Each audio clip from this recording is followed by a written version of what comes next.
Malachi in chapter 1, if you would read chapter 1, it starts off God pronouncing his love and showing Israel how he have loved them from the beginning. It was not God that went back on his promise. It was Israel that turned back, amen, on their duties to God. Well, amen. We find this morning that this book holds within it exaltation, and it also holds rebuke. Exaltation to those that would be obedient, and rebukes to those, amen, that would try to have it their way. yeah. The situation here is that Israel have become spiritually weak.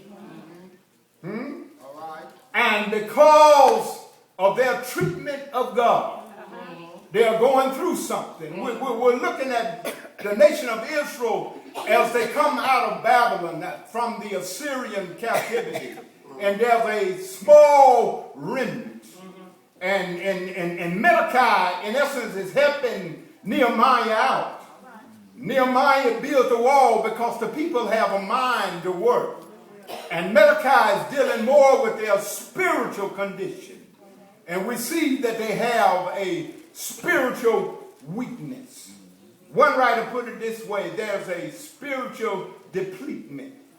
If we would look at it in terms of some of us dealing with computers, we'll see that when you delete something, sometimes it takes time to delete everything.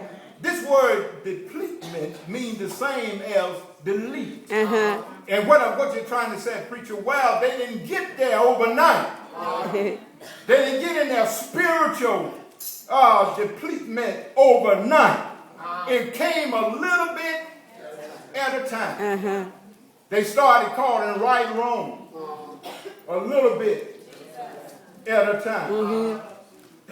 Before we talk too long, amen, I want you to know this, amen, that the book of Malachi, after 3 or 4 verses of God telling them how much he loved them, then he starts rebuking.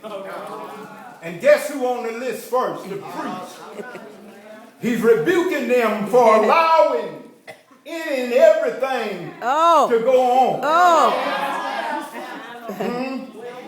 It has to start at the head first. He said, you are guilty. He said, you are guilty because Judah is openly defiant. And Judah want to know how is it that you're speaking this way to us? Amen. Wherein have you shown your love towards us? Judah is openly defiant. Openly defiant. To God. Scary, amen. So scary, he Pastor. starts That's with scary. the priest. He says, in essence, I'm pointing the finger at you because you are guilty. You're guilty for allowing my worship to deteriorate. Yeah. Amen. There was some standards. How many know that there's standards in worship? Yeah.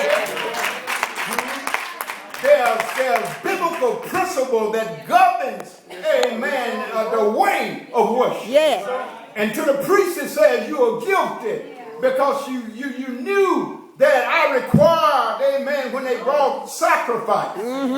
When they brought the sacrifice in, the sacrifice should have been without blemish. The sacrifice should have been their very best. Yes. The sacrifice that you offered up to me, amen, should have been the best of the crop. Yeah.